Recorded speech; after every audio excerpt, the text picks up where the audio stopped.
Hello दोस्तों, स्वागत है आपका इस यूट्यूब चैनल में। जैसा कि आप सभी जानते हैं कि हमने जो आगामी एग्ज़ाम्स होने वाले हैं, जैसे कनिष्ठ सहायक, पुलिस और स्नातक स्तरीय कई सारे विज्ञापन अभी जारी होने हैं और कनिष्ठ सहायक का तो विज्ञापन जारी भी हो गया है 771 पदों के लिए।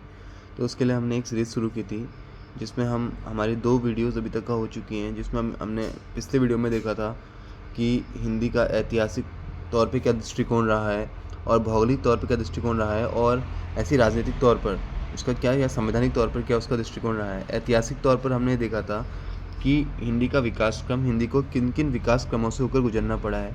अर्थात सबसे पहले हमारी मूल भाषा थी संस्कृत, और संस्कृत के भी आरंभ में 2 रूप प्रचलन में थे, वैदिक संस्कृत और लौकिक संस्कृत।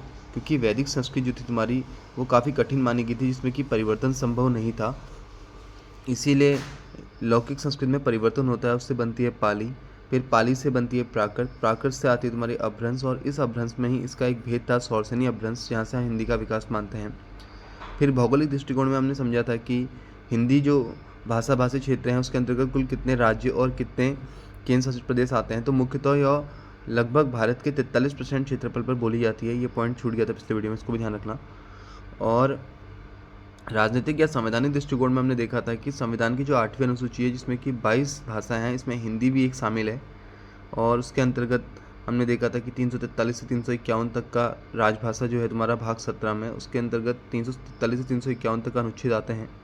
इसके बारे में हम आगे डीप से पढ़ेंगे। आज से हम शुरू करते हैं अपना मेन व्याकरण वाला पोर्शन, और इस हिंदी व्याकरण के पूरे भाग को हम 3 बिंदुओं के सापेक्ष पढ़ेंगे: वर्ण विचार, शब्द विचार और वाक्य विचार। तो आज से हम व्याकरण स्टार्ट कर रहे हैं, हिंदी व्याकरण। और अगर हम पूरी की पूरी हिंदी व्याकरण को पूरे के पूरे 3 बिंदुओं के सापेक्ष पढ़ना चाहें या 3 भागों में डिवाइड करें, तो पहला हम इसमें देखेंगे वर्ण विचार, ठीक है, जिसमें कि वर्णमाला, लिपि, इन सब के बारे में हम पढ़ेंगे। दूसरा है हमारा शब्द विचार, और तीसरा है हमारा वाक्य विचार। सबसे पहले हम देखते हैं कि व्याकरण का शाब्दिक विच्छेद क्या होता है। तो देखिए, व्याकरण का शाब्दिक विच्छेद क्या है। व्याकरण का शाब्दिक विच्छेद होता है तुम्हारा विधन आधन करण। विधन आधन करण, जिसका शाब्दिक अर्थ होता है भली भांति समझना, ठीक है। अगर आपसे कभी क्वेश्चन में, पेपर में क्वेश्चन बन जाए कि व्याकरण में कितने उपसर्ग हैं, तो देखिए व्याकरण में यहाँ पर 2 उपसर्ग हैं, वि धन आ, 2 उपसर्ग हैं, धन करण योग से बना हुआ है, जिसका शाब्दिक अर्थ होता है भली भांति समझना। इस प्रकार अगर हम व्याकरण की परिभाषा देना चाहें, तो व्याकरण को किस प्रकार से डिफाइन किया जाएगा। व्याकरण एक पुस्तक, एक विधा या एक रचना है, जो कि हमें निम्न मुख्यतः 3 चीज़ों के बारे में बताती है: भाषा के शुद्ध उच्चारण का ज्ञान, भाषा के शुद्ध लेखन का ज्ञान और भाषा के शुद्ध प्रयोग का ज्ञान, ठीक है। तो अगर आप इसको डिफाइन करना चाहो, तो आप बोलोगे कि व्याकरण वह ग्रंथ है जो हमें किसी भाषा के शुद्ध उच्चारण, शुद्ध लेखन और शुद्ध प्रयोग के बारे में ज्ञान प्रदान करता है, ठीक है। तो ये जो यहाँ पर हमने लिखा है, जिससे कि हम डेफिनेशन पढ़ेंगे कि व्याकरण एक पुस्तक, विधा, रचना, कृति, संस्करण, ग्रंथ है, जो कि मुख्यतः 3 बातों के बारे में बताता है: भाषा के शुद्ध उच्चारण का ज्ञान, शुद्ध लेखन का ज्ञान और शुद्ध प्रयोग का ज्ञान। एक सेंटेंस है, किसी एग्जाम में पूछा गया था शायद यूपी के, कि व्याकरण एक ग्रंथ है, यह किसका कथन है। तो ध्यान रखना, व्याकरण एक ग्रंथ है, यह कथन है पाणिनि का। व्याकरण को एक ग्रंथ बोला है पाणिनि ने। आइए चलते हैं आगे। अब हम शुरू करते हैं अपना मेन टॉपिक, जहाँ से हमारी व्याकरण की शुरुआत मानी जाती है। आज का हमारा मेन टॉपिक है सबसे पहले वर्ण विचार। वर्ण विचार के बारे में अगर हम बात करें, तो व्याकरण के हमने कितने अंग पढ़े थे। व्याकरण के कुल अंग होते हैं 3। कौन कौन से 3 अंग हो गए? वर्ण हो गया, शब्द हो गया और वाक्य हो गया, ठीक है। व्याकरण के मुख्यतः 3 अंग होते हैं: वर्ण, शब्द और वाक्य। वर्ण जो होता है तुम्हारा, यह व्याकरण का सबसे छोटा अंग है, और वाक्य व्याकरण का सबसे बड़ा अंग है। तो अगर हम वाक्य के बारे में बताना चाहें कि जो वाक्य होता है वो किससे बनता है, तो वाक्य बनता है शब्दों के सार्थक योग से, और शब्द बनते हैं वर्णों के सार्थक योग से, ठीक है। वाक्य किससे बनेगा? वाक्य बनेगा शब्दों के सार्थक योग से, ठीक है, अर्थात उसका कोई ना कोई अर्थ निकलना चाहिए, सार्थक मतलब अर्थ सहित। और शब्द बनता है वर्णों के सार्थक योग से। अब अगर हम वर्ण विचार को परिभाषित करना चाहें, तो वर्ण विचार को हम किस प्रकार से परिभाषित करेंगे? हमने व्याकरण में पढ़ा था कि भाषा के शुद्ध उच्चारण, भाषा के शुद्ध लेखन और भाषा के शुद्ध प्रयोग के ज्ञान को ही व्याकरण कहा जाता है। इसी प्रकार अगर हम यहाँ पर वर्ण विचार को डिफाइन करना चाहें तो हम क्या कह सकते हैं कि वर्णों के शुद्ध उच्चारण, वर्णों के शुद्ध लेखन और वर्णों के शुद्ध प्रयोग का ज्ञान ही वर्ण विचार कहलाता है। अब बात ये उठती है कि वर्ण, आखिरकार वर्ण बनता किससे है। हमने पढ़ा कि व्याकरण का सबसे छोटा अंग है वर्ण, तो वर्ण बनता किससे है, तो वर्ण बनता है हमारा ध्वनि से। ठीक है, अब ध्वनि किसे कहेंगे, देखिए ध्वनि जो होती है ये भाषा की एक मौखिक इकाई होती है। कैसी मौखिक इकाई, अर्थात भाषा की सबसे छोटी मौखिक इकाई, अर्थात जो कि केवल उच्चारित रूप में होती है, जिसका केवल उच्चारण होगा, उसे हम बोलेंगे ध्वनि। और भाषा की सबसे छोटी लिखित इकाई को क्या कहा जाता है, वर्ण कहा जाता है। ये भी कई बार क्वेश्चन पेपर में पूछा जाता है कि भाषा की सबसे छोटी मौखिक इकाई क्या है, तो भाषा की सबसे छोटी मौखिक इकाई क्या कहलाएगी, आपकी ध्वनि कहलाएगी। लेकिन वहीं अगर क्वेश्चन बनता है कि भाषा की सबसे छोटी लिखित इकाई क्या है, तो वो वर्ण होती है। लेकिन कभी अगर एग्ज़ाम में ऐसा क्वेश्चन आ जाए कि भाषा की सबसे छोटी इकाई क्या है, ऑप्शन में ध्वनि, वर्ण दोनों या इनमें से कोई नहीं, अगर इस प्रकार से एग्जाम्पल दिया जाए, क्योंकि हम व्याकरणिक तौर पर पढ़ते हैं कि व्याकरण में सबसे छोटा अंग वर्ण होता है, तो अगर कभी भी पेपर में क्वेश्चन पूछा जाए कि भाषा का सबसे छोटी इकाई क्या है, वहाँ पर लिखित या मौखिक कुछ भी नहीं दे, सीधे पूछ ले कि भाषा की सबसे छोटी इकाई क्या है, तो आपका आंसर हमेशा वहाँ पर वर्ण ही होगा, जब तक कि वो मौखिक का उल्लेख न करे। फिर हम चलते हैं आगे। आगे देखिए, इसमें कह रहा है कि वर्ण, वही है कि वर्ण किसे कहेंगे, वर्ण को परिभाषित किया है यहाँ पर इसने कि भाषा की सबसे छोटी मौखिक इकाई किसे कहा जाता है, ध्वनि को, और इस ध्वनि के लिखित रूप को ही हम वर्ण कहते हैं। ये हमने देख लिया है कि व्याकरण का सबसे छोटा अंग क्या होता है, वर्ण होता है। आइए चलते हैं आगे। अब देखिए जो हमने पढ़ लिया है वही सब यहाँ पर बताना चाह रहा है दोबारा से। देखिए भाषा की सबसे छोटी मौखिक इकाई क्या कहलाती है, ध्वनि कहलाती है। भाषा की सबसे छोटी लिखित इकाई क्या कहलाएगी, आपकी वर्ण कहलाएगी। तो वही क्वेश्चन जो मैंने आपको पहले बताया कि भाषा की सबसे छोटी इकाई या अंग क्या होता है, तो क्योंकि हमने पढ़ा था कि व्याकरणिक तौर पर हम देखते हैं कि व्याकरण का सबसे छोटा अंग वर्ण होता है, इसलिए अगर कभी भी क्वेश्चन आया हो कि भाषा की सबसे छोटी इकाई, यहाँ पर मौखिक या लिखित का उल्लेख नहीं किया है, तो हम ध्वनि और वर्ण में हमेशा वर्ण का ही चयन करेंगे। फिर है अर्थ के आधार पर भाषा की सबसे छोटी इकाई क्या होती है, तो अर्थ के आधार पर भाषा की सबसे छोटी इकाई होती है शब्द। क्यों, इसका कारण क्या है, इसका कारण यह है कि वर्ण का कोई भी अर्थ नहीं होता है, वर्ण का अपने आप में कोई भी अर्थ नहीं निकलता है, इसीलिए अर्थ के आधार पर भाषा की सबसे छोटी इकाई होती है शब्द।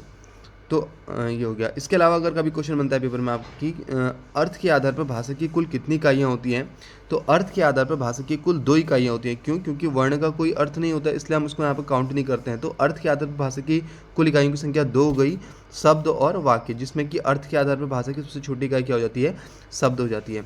इसी प्रकार से नेक्स्ट अगर कभी क्वेश्चन बने कि भाव या भावार्थ के आधार पर भाषा की सबसे छोटी इकाई क्या होती है, तो तुम्हारा वाक्य होता है, क्योंकि भाव या भावार्थ केवल वाक्यों का निकलता है, शब्दों का नहीं। ठीक है, इसी प्रकार एक क्वेश्चन किसी एग्ज़ाम में देखा था मैंने, ये यूपी के किसी एग्ज़ाम में आ रखा है कि निम्न में से सही वाक्य का चयन कीजिए। वहाँ पर 4 ऑप्शन आए थे कि मुहावरा वाक्य है, मुहावरा वाक्यांश है, लोकोक्ति वाक्यांश है, या इनमें से कोई नहीं। तो इसको ध्यान रखना कि मुहावरा क्या होता है, मुहावरा अपने आप में एक वाक्यांश होता है और लोकोक्ति वाक्य होती है। वाक्यांश क्या होता है, वाक्यांश होता है वाक्य का ही एक भाग कहलाता है वाक्यांश, जबकि वाक्य अपने आप में पूरा सेंटेंस होता है जिसका भाव या भावार्थ निकलता है। ठीक है, इसी प्रकार अगर आप लास्ट पॉइंट देखेंगे कि भाषा का सबसे बड़ा अंग, ये भी हमने देख लिया है पहले, तो भाषा का सबसे बड़ा अंग क्या कहलाता है, वाक्य कहलाता है। तो ये पूरा हो गया। अब हम चलते हैं आगे। अब देखिए नेक्स्ट पॉइंट है हमारा वर्ण के प्रकार। ठीक है, वर्ण के प्रकारों को अगर हम समझना चाहें तो वर्ण मुख्यतः कितने प्रकार के होते हैं, वर्ण मुख्यतः 2 प्रकार के होते हैं, या वर्ण के मुख्यतः 2 प्रकार हैं। और ये 2 प्रकार कौन कौन से हैं, स्वर वर्ण, ठीक है, और व्यंजन वर्ण। स्वर वर्ण और व्यंजन वर्ण। स्वर वर्णों को स्वतंत्र वर्ण भी कहा जाता है, लेकिन व्यंजन वर्ण स्वतंत्र नहीं होते हैं।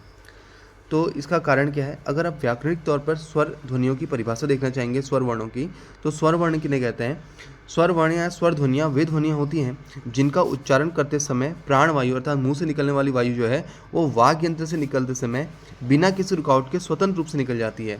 बिना किसी रुकावट के स्वतंत्र रूप से अगर वाग यंत्र से निकलने वाली ध्वनि बिना किसी रुकावट के स्वतंत्र रूप से निकल जाती है तो उन्हें बोलते हैं स्वर ध्वनियाँ। वहीं व्यंजन में क्या होता है, व्यंजन में वाग यंत्र से निकलने वाली ध्वनियों को किसी न किसी रुकावट का सामना अवश्य करना पड़ता है।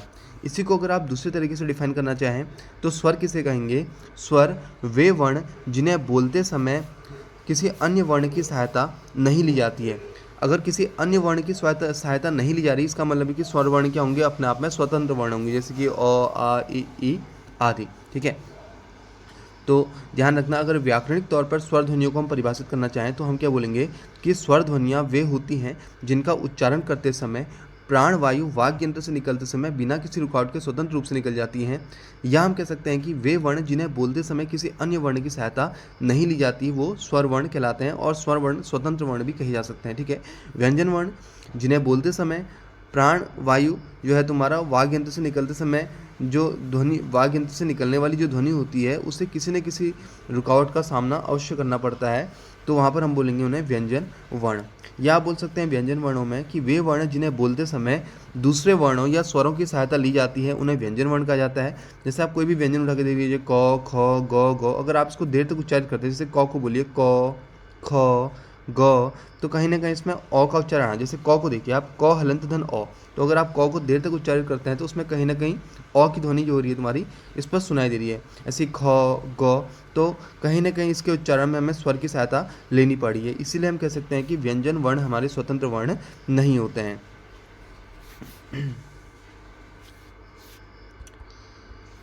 अब हम देखते हैं अक्षर के बारे में। अक्षर क्या होते हैं?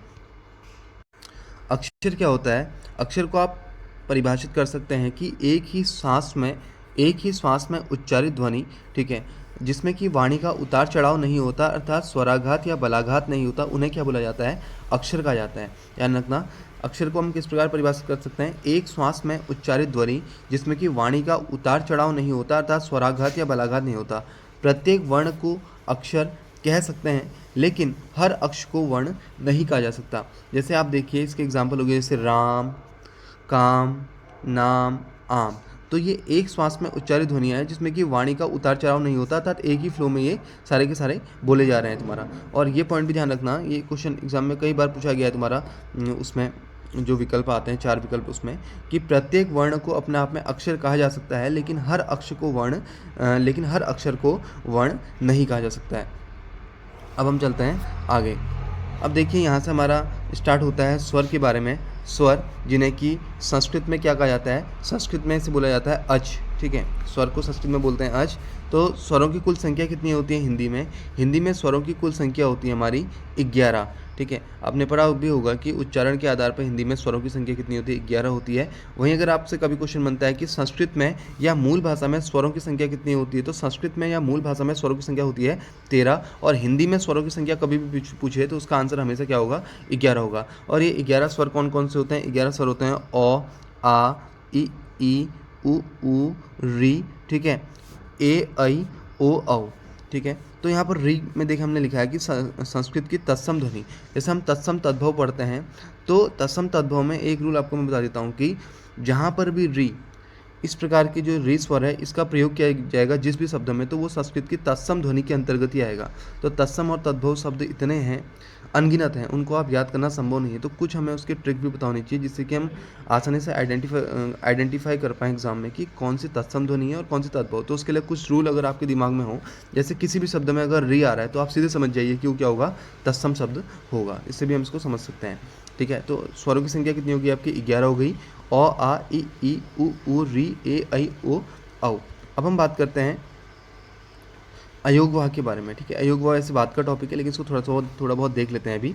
हिंदी में जो अयोगवाह वर्ण होते हैं, इनकी संख्या कितनी होती है? तो हिंदी में अयोगवाह वर्णों की संख्या होती है 2, अंक और अह। ठीक है, अंक और अह वे वर्ण, ठीक है, अयोगवाह। अगर आप अयोगवाह का शाब्दिक विच्छेद करेंगे तो अयोगवाह का शाब्दिक विच्छेद क्या होता है तुम्हारा? अ धन योग धन वाह।